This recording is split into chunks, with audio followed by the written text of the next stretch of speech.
What's up, guys? Welcome back to Booch TV and welcome to Vlogmas Day 5. Now, Day 5 is not going to be a training video or anything like that. We're playing 6v6 because I played yesterday and I need my legs to recover. So I thought I might use days like these to talk to you guys about, whatever that's going on in my life, whatever I have in mind to tell you guys that's happened in the past or that I just want to share with you guys, any information I have whatsoever. And that's what I'm gonna do in this video.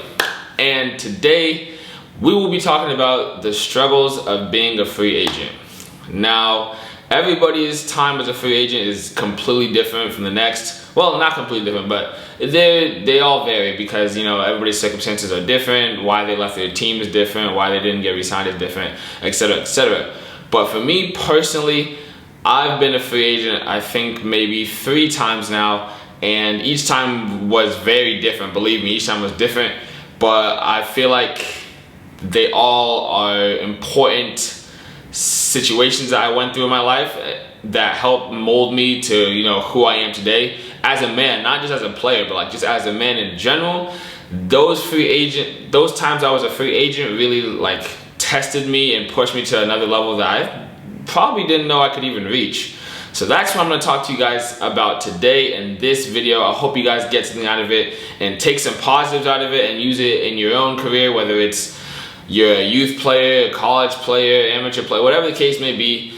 I promise you these lessons, I guess, that I learned and what I'm about to tell you can help you in more ways than not. So stay tuned, guys. Hope you guys enjoyed the video. Like and subscribe if you enjoy the channel, and welcome to Vlogmas Day 5. Okay, you guys, so this list that I'm about to make is not in any order of importance. It's just pretty much how I thought to talk about these things when I was taking notes. So struggle number 1, pretty much really the main struggle that every person who's a free agent goes through. It really can't be avoided. It's just how it is, and that's uncertainty. So really just not knowing where you'll be for the next season, or if you'll even be anywhere next season. If you'll even have a team, where this team might be, what league it'll be in, if you have to go down a league, up a league, whatever the case may be. It's just not knowing and not being sure where you will be playing soccer. Now, this struggle is it's something that you really just can't avoid. It's part of it. It both affects you mentally and physically during, the off season, because you don't really know how to train or what you can do to keep fit, really, because you don't know when you're going to be needed next, all of that. And it's just something you got to go through. It's hard to go through mentally, especially if it's your first time being a free agent. But for me, my 3rd time, I guess I've gotten a little bit better at, staying positive, knowing that, okay, I will be playing somewhere next season. It'll all work out, it'll be fine. But when I was first a free agent, let me tell you, I was worried out of my mind. The first time I was a free agent, now I did have an agent during that time, so I was worried because that was my first time, but at the same time I knew there was somebody who was, trying to help me to get a new team. Now, the second time I was a free agent, the uncertainty was through the roof. I was without a team for a whole year. I didn't really know where I was going to be, didn't know what country I was going to play in, because it was just all up in the air. I didn't have an agent, which made things 10 times more difficult than what it was the first time, and it was tough.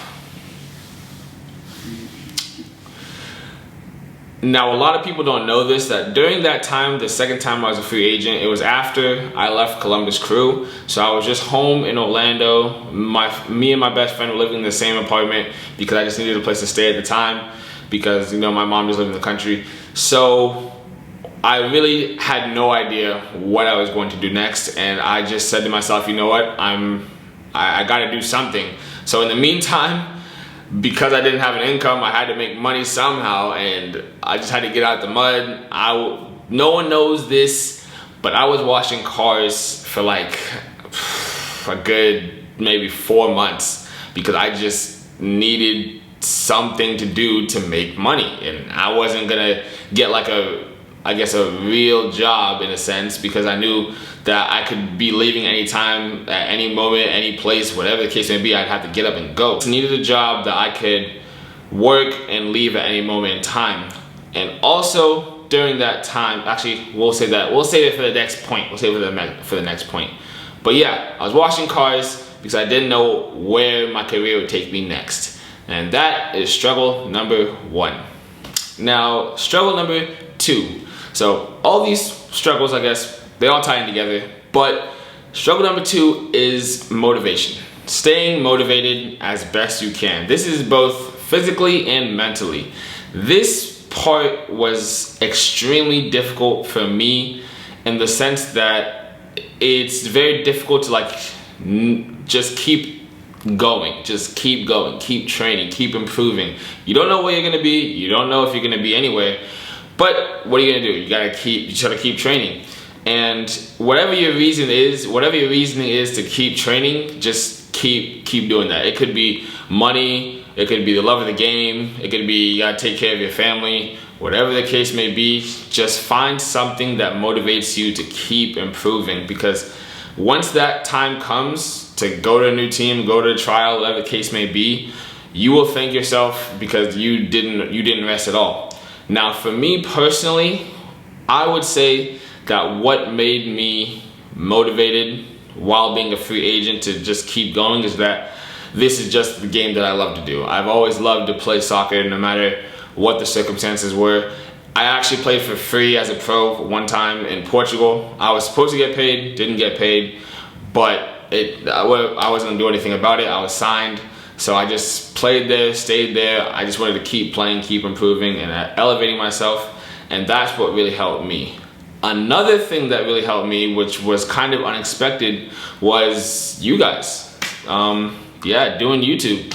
Doing YouTube really just helped me, find a new reason to keep training, keep giving my best while I'm training, because if it's being recorded, I know I can't really mess up too often. So I guess it kind of took my training to another level, because it just made me have to be more efficient, because if I'm not efficient and I'm recording, next thing you know, I'm going to be recording for the next 2 hours trying to get the perfect take because I didn't do it the first time. So yeah, I would say YouTube, you guys, the people watching, everybody, the people who comment on the video saying like how it helped them, anything like that really helped me stay motivated to keep going, keep training despite being a free agent. Now let's get into struggle number 3. So struggle number 3 ties into uncertainty, of course, and it's really just planning your life. It's hard to plan your life when you don't know what next step you're gonna take and when that next step will be, because being a free agent, you don't hold any of the cards. Essentially, when a team wants you to come on trial, you really can't say no. You really just have to say yes and go to it whenever that may be. So planning can be quite difficult. But for me personally, I've always just said, I'm gonna plan that I will be at a team for next season. That's the plan. It's always been the plan no matter what. So I have to travel after every season. I travel to go see my mom. She lives across the world, and I have to stay there for an extended period of time because I can't just, stay there for a little bit. I haven't seen her for a whole year. Therefore, I have to stay for quite some time. So it makes it kind of difficult to plan because, man, I'm so far away. There's no way I could just leave at a moment's notice. Yeah. So personally, what I do is that I always try to plan. If preseason for most teams starts February 1st, I always try to plan to be home for at least 3 weeks before that time, just in case for some reason I have to go to like an open trial. I've never been on one, but if I have to go to like an open trial, or the team wants me to come in before preseason for whatever reason, or at the beginning of their preseason, since I'm a free agent, that's what I plan on doing. So I would always get home like first week of January, or first week of January, or early the second week of January, depending on how much flights cost. That's what I do. It really just helps me stay positive, because I'm just thinking I'm gonna be at a team. Let me plan to be at a team. So let me get home at this time instead of trying to get home 2 days before February 1st, and preseason would start for February 1st for most teams, in America, that is. Now, the second time I was a free agent, this was when I was transitioning from playing in America to wanting to go back overseas. And they have a January transfer window. So I really only planned to be home for Thanksgiving in November, and then after that I just said, you know what, whatever I have to do, I have to do. So actually I did a lot. I actually, like 2 days after Thanksgiving, I went to Ecuador to see the city, see some teams, see what kind of opportunities could be out there, because my current trainer at the time, he had some connections over there, so I went to go see what it was like. Nothing panned out, but then I went back home with my family and had Christmas and whatnot, and I was still, you know, in my head, I'm still planning to go somewhere else. That's just, I'm planning, I'm always planning. Next thing you know, January comes along and I'm in Portugal. And I don't know if I'm gonna be signing in Portugal, but I'm there, I'm ready, I'm still running, staying fit, doing the best I can. Next thing you know, I signed in Portugal in January, and yeah, that's where I was for the next 6 months. So you really just have to plan to be somewhere at some point. Whenever the holidays come around, those are typically your best times that you know you can be with your family, because teams are pretty much always off during Christmas and New Year's. But other than that, just plan to be a part of a team. It'll just help you stay positive and stay motivated to, you know, keep going. Okay, so now I left this one for last for a reason, because I feel like this is probably the hardest one to fix. Not really fix, I guess, to comprehend, I would say. And that is being accountable and understanding why you're a free agent. Whatever the case may be, you didn't go back to the team you were just with, or they didn't want you back. Usually one of those two. So in the case of last season, obviously there's a pandemic, so it might have been a little bit different, but for the most part, it's one of those two reasons.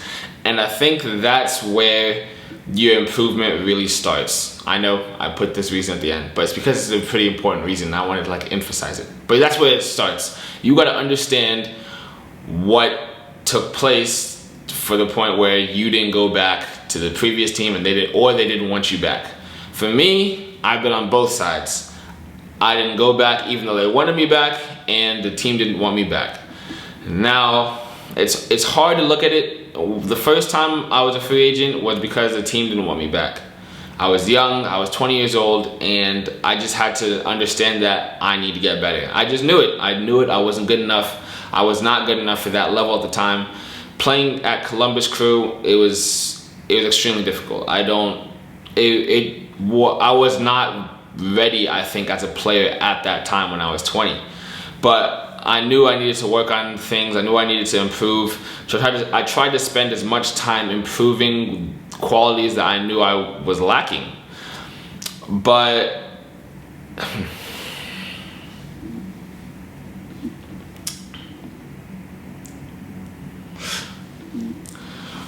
and when you're trying to take accountability for your performances and your season, etc., for me, it's always been good to have some outside perspectives, because mine might not be always the best one, even though throughout the years I've gotten better at, you know, analyzing my performances, analyzing my games, taking the time to understand what I'm not good at and also what I excel at, that I might not need to train as hard compared to the things that I'm not good at. For me, that's always been, I guess, if I have an agent at the time, it's my agent, but honestly, mainly it's just my dad.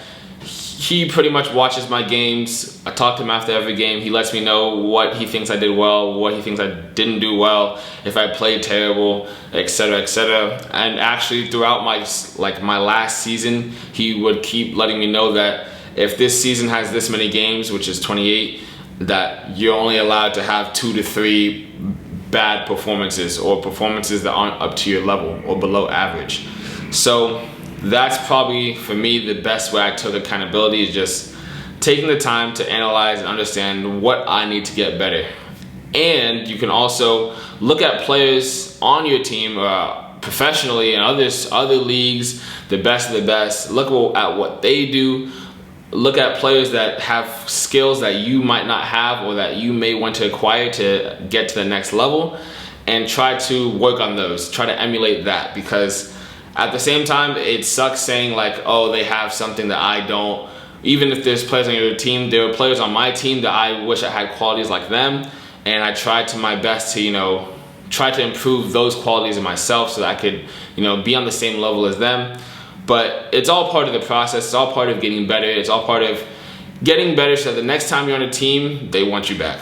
you know that you did everything that you needed to do, you improved, you're at that level or above it, and they'll want you back, so you don't have to be in that free agency position. All right, you guys, so that's all the struggles I have. That's pretty much all of what I went through, really. It was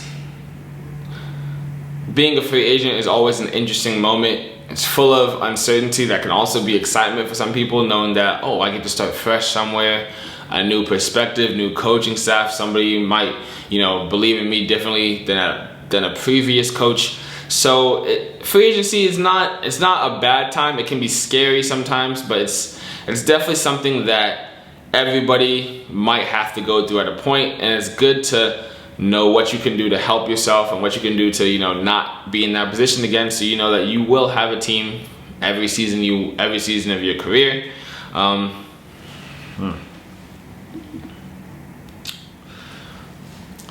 So yeah, that's really all I have for you guys. I hope you guys got something out of this video. I don't do talking head videos too often, but I'm trying to, like, you know, mix up the channel a little bit and talk about things that I probably normally wouldn't talk about.